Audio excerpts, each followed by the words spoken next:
Good.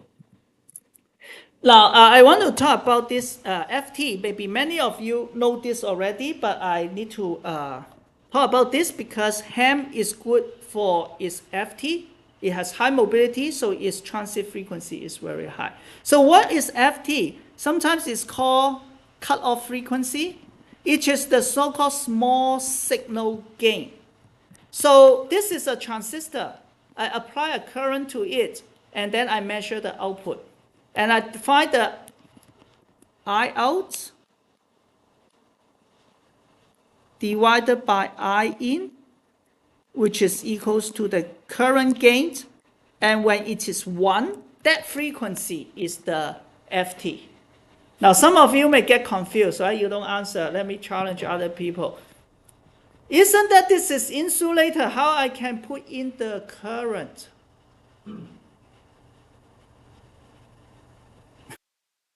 Yeah. It's a capacitor. So what are we talking about here? Yeah, charging and discharging the capacitor. So can this be a DC current? No. So we're talking about AC, right? Once you are AC, then you don't have infinite resistance, even you have a perfect insulator, right? And just like he said, you have an effective capacitor. But here, we did not draw it, but it is there, right? So I hope you will feel comfortable now.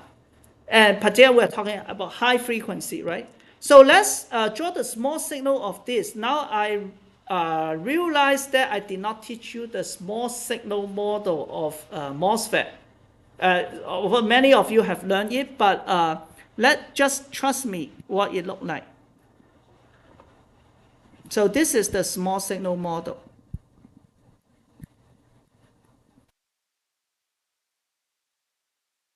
R0, GM, VGS, G, and then S, and then drain. Now, even you have not learned that before, I already mentioned what is GM, what is R0, right? They are the small signal transconductance and the output impedance. If you go through that, you will find that I can model the transistor in a region by using this linearized circuit. So this is the so-called small signal model. So what does it mean? For example, you have the IDVD, IDVG. What it means is, now you bias the transistor maybe here, remember, at 2 volts. Then maybe I get 1 milliampere. What I'm doing here is that I apply a small signal. So it will be between 1.99 volts to 2.01 volt. Remember what I talked about this before, right? Then your current will change from 1.01 milliampere to 0.99 milliampere. Make sense? And small signal is that I don't want to solve this nonlinear equation. I just bias this one at 2 volts. And now all this input here refers to maybe plus minus 10 millivolt. And what I'm getting here, the current, is actually plus minus 10 microampere. Okay, so I did not show you, but this one give me this effect. If I put 10 millivolt, I will get 10 microampere here. If I put negative 10 millivolt, I will get negative 10 microampere. So now even I got negative here, it is okay because we're talking about small signal. We already know this is biased at 2 volts. When I say negative 10 millivolt, it means the total voltage is 2 minus 10 millivolt, which is 1.99 volt. We will go to this later also. And if you go through the IDVD, you will see the same thing. The R0 will has the correct effect. Okay? So now I want to go to high frequency. We also discussed earlier, we have a capacitor from gate to drain, which is CGD.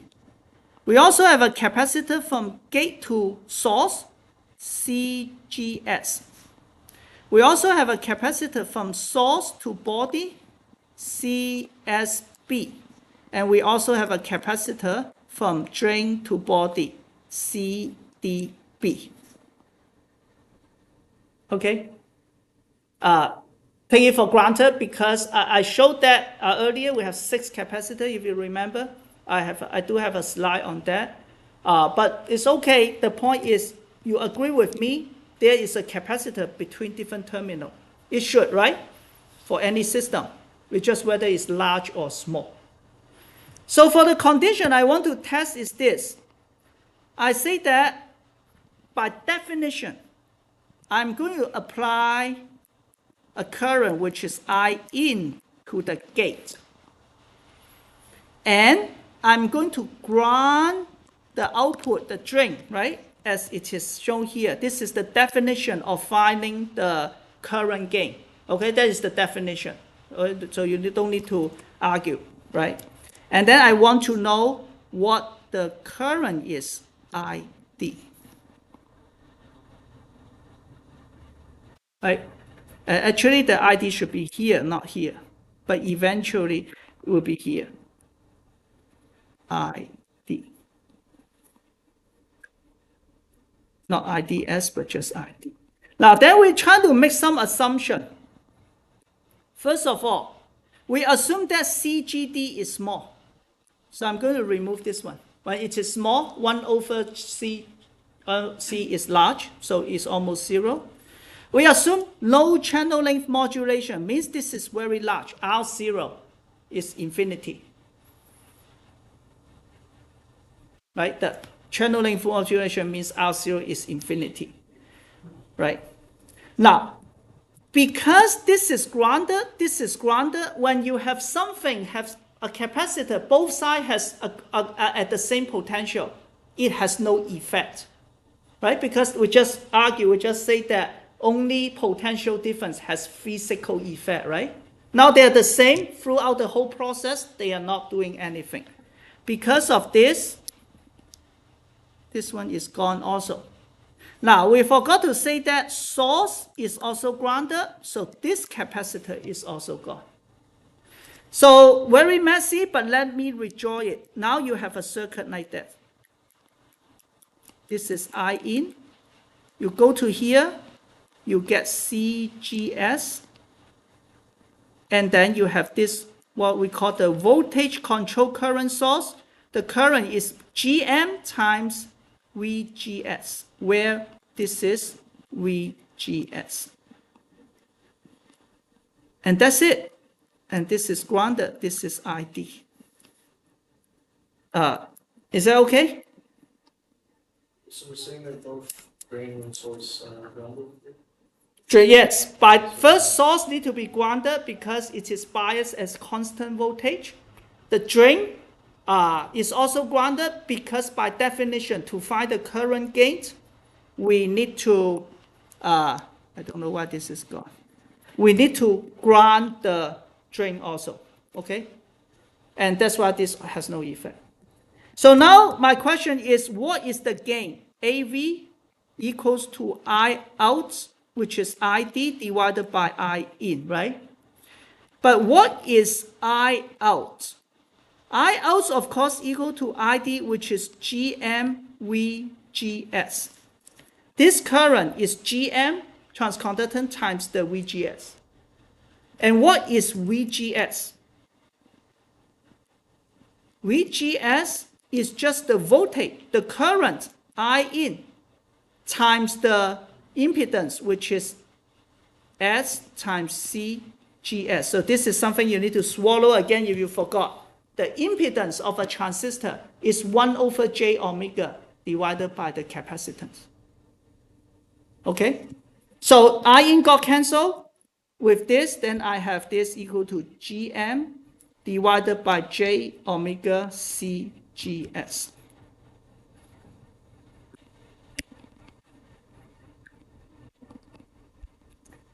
Is that okay?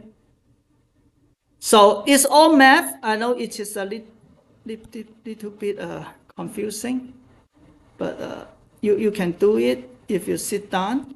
Then our goal is to find what is the frequency when AV equal to 1, the magnitude, right? The gain equal to 1, I out divided by I in equal to 1, which means GM divided by omega T, I call it omega T, CGS equal to 1, because that is the frequency. Omega T divided by the frequency at which the gain equal to 1. The gain is GM divided by J omega CS, right? So with this, then the conclusion is omega T equals to GM divided by CGS. So the transit frequency will increase if you have a larger GM, but it will decrease if you have larger CGS, capacitance between the gate and source. I know there's lots of stuff. Let's pause for 1 minute. Any questions? Let's just get this done. Yeah.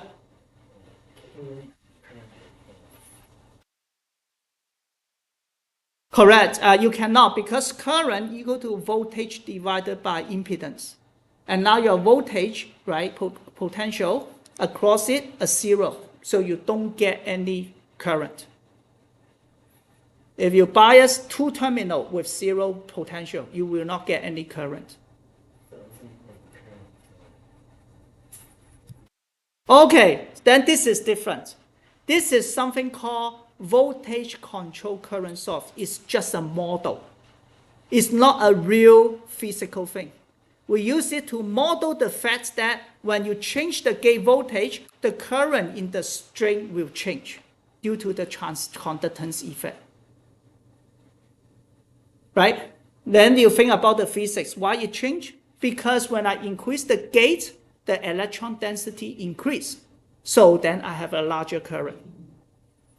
Correct? So, although the drain, by the way, this is small signal ground. It means that it does not change in the small signal process. The drain is not at 0, it is at maybe 2 volt. Right? Yeah. And this is at 0 volt. Right? So it is still AC ground. You don't have AC potential across it. Because everything you're seeing from this small signal, every quantity is a differential quantity. The change of the voltage and change of the current from the biasing point. Because I bias the current at 1 milliampere and voltage at 2 volt. That's it, right? If you don't touch it, 2 volt at gate, always 1 milliampere going from drain to source. And now this tells us that if I change it by 10 millivolt, then the current will increase by 10 microampere. Make sense? Good. The frequency is not switching. Frequency is the signal frequency.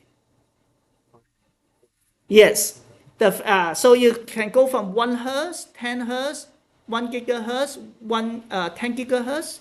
For 1 hertz, you get certain I out, also at 1 hertz, but different magnitude. Then you keep increasing the frequency with the same input magnitude. The output amplitude will keep reducing. Eventually, it is equal to the input frequency. Then you don't have gain anymore, no current gain.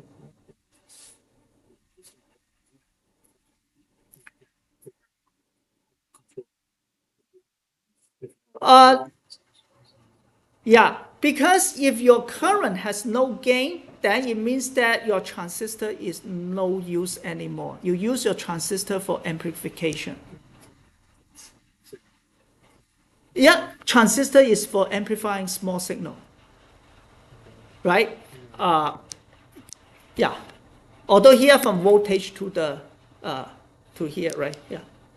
Exactly. It's for I put a very tiny small signal at the gate, I get a certain response at the output.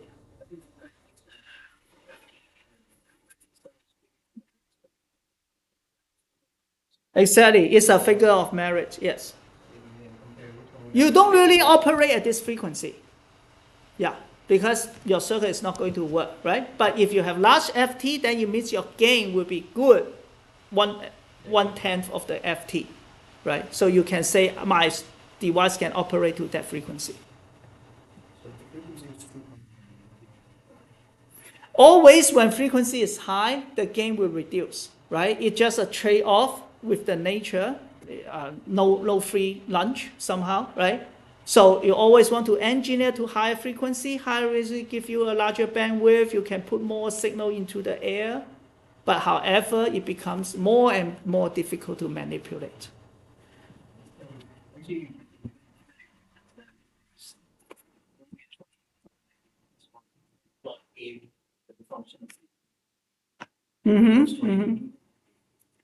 Before it hits the That's right. So yeah, so when 20 dB means 10 times smaller gain, right? But in square, right? A power gain. But anyway, when you increase the frequency by 10 times, then you reduce that by 10 times also. 20 dB anyway. We will discuss that. My math got messed up.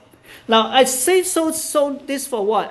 Useful because I want you to get used to small signal. I'm supposed to review again when we start doing the circuit because I don't assume all of you have this background. But start having a feeling.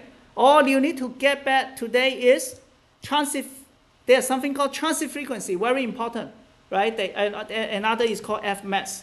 But the foundry will tell you, my transit frequency in this technology improved by that much. Then, there's a big deal, improvement of your technology.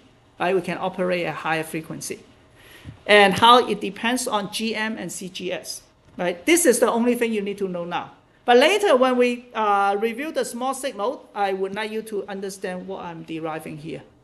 Okay, when we're in the circuit part. So then what? Then this is the transit frequency, right?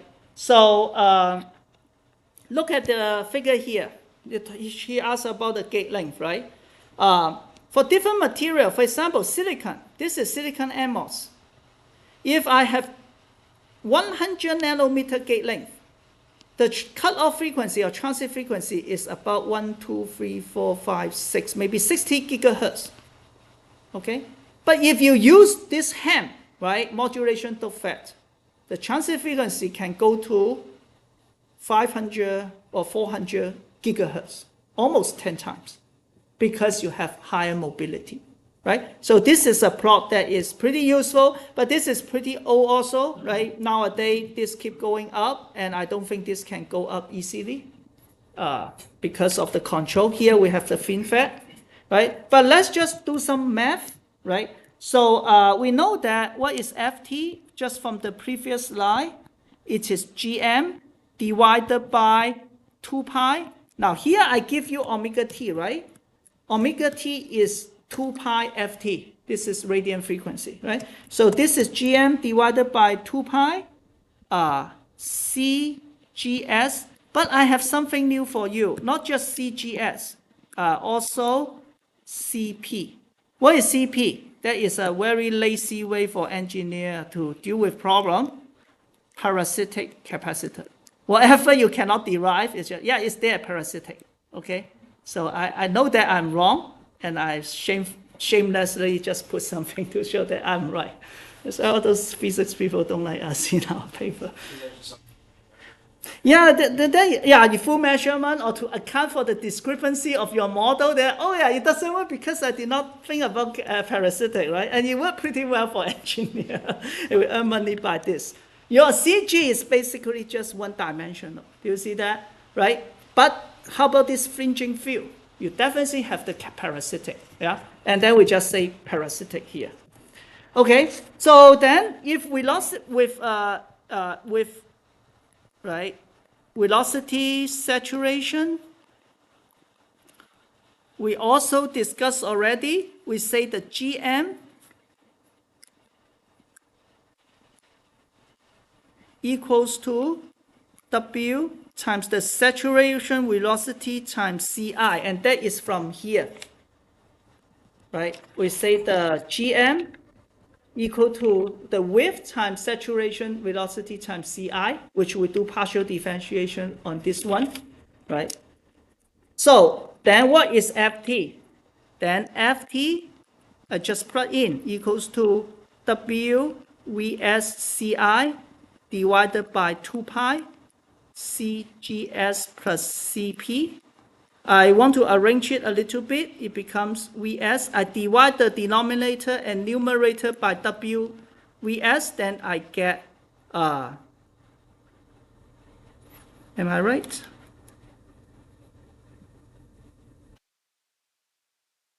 Okay, so, sorry, I jumped a little bit too fast. I also want to say what is CGS. CGS is the total capacitance, right? Gate to source. So let's look at this. We're talking about the total capacitance. So it is the area times the per unit area capacitance. Okay? The equation we get here is per unit area. Okay? So that's why CGS is equal to W times L, right? And then times CI. Because CGS is the total capacitance. You cannot label because it's per unit area. It's just the capacitance between the gates and the substrate, right? So this is L and this is W. The total capacitance of a capacitor is its area times per unit area, right? Or C equals to W times L CI, and of course this CI is epsilon divided by the thickness. Here I just put T.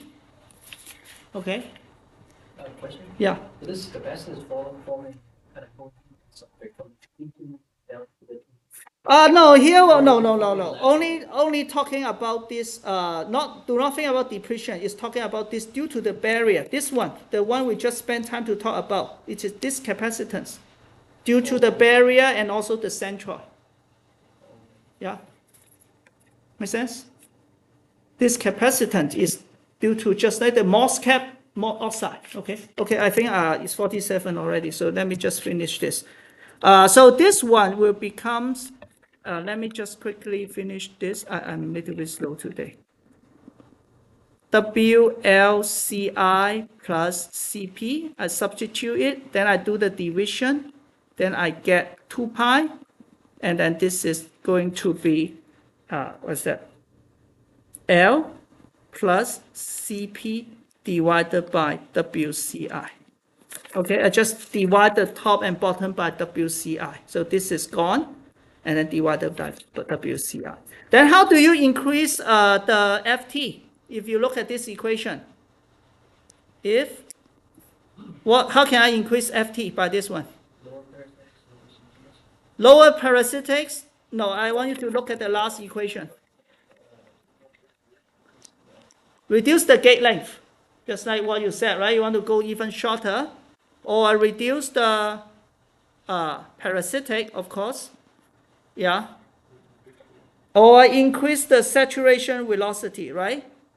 Or then we will have a larger FT, okay? But can you do that indefinitely, right? But if you reduce the gate length, you will run to short channel effect. You cannot be too short, right?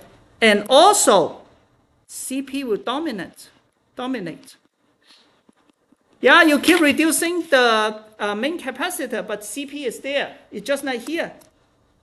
You keep reducing this area, but the parasitic is always there with the same energy. Yeah, question?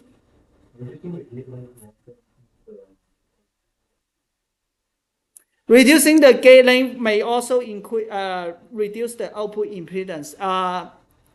This is a little bit difficult to answer because now this is HEMT. Probably, yes, it will. But not exactly the same physics as MOSFET. But it will, you're right, maybe similar, I'm wrong, yeah, it will. But main point, good point, reducing L, you also make the RO smaller, yeah. So let's stop here. Yeah, continue.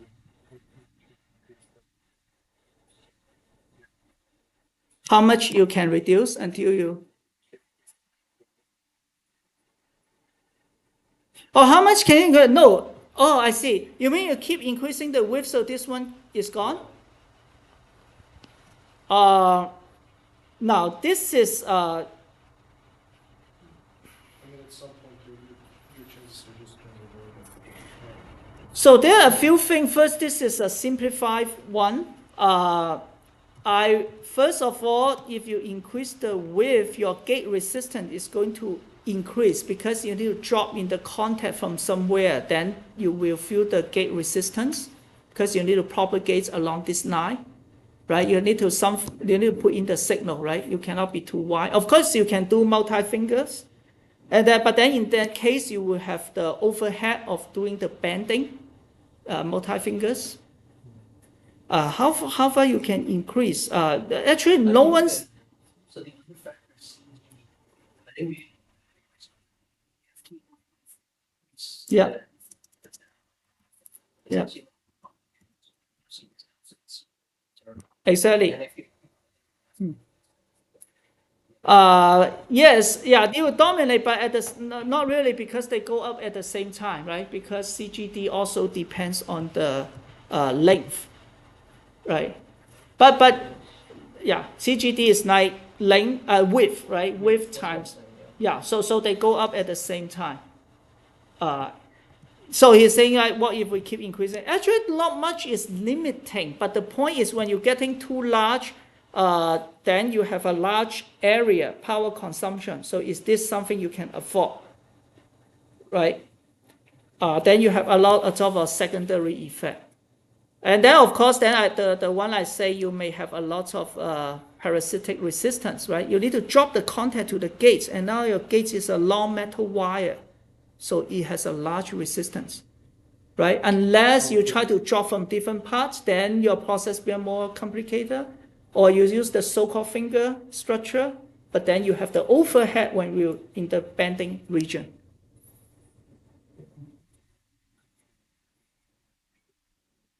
No, wire short. Now you need to drop a contact to this gate. Where do you put the contact? Right, you cannot have a 1 millimeter contact, or just drop, right? Eventually, it become a wire.